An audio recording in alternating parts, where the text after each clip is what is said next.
Nouvelle alerte au cœur de la nuit pour les habitants de Tel Aviv. Dehors, le dôme de fer n'a pas pu arrêter tous les missiles iraniens. Des tirs puissants, les éclats de missiles ont carbonisé des voitures, formé un cratère dans le sol. Bilan, 3 blessés légers.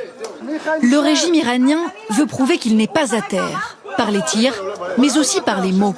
Ce matin, les gardiens de la révolution jurent de tuer Benyamin Netanyahou, Premier ministre israélien. Si ce criminel, tueur d'enfants, est encore en vie, nous continuerons à le traquer, nous le tuerons de toutes nos forces.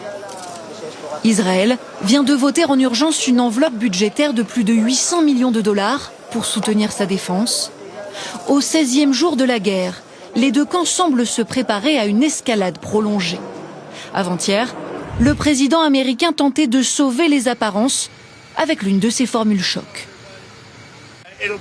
Ça durera aussi longtemps que nécessaire. Ils ont été décimés. Le pays est dans un état critique. Tout s'effondre chez eux. Pourtant, Donald Trump ne peut pas le cacher. La guerre éclair qu'il avait promise au début du conflit semble loin.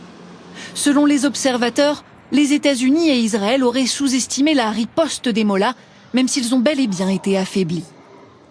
Ils ont de quoi tenir encore quelques temps, mais ils ont perdu beaucoup de leur arsenal.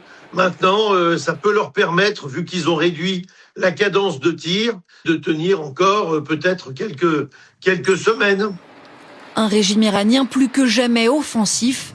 Ce matin, le ministre iranien des Affaires étrangères menace clairement tout pays qui aurait l'idée de s'impliquer dans le conflit.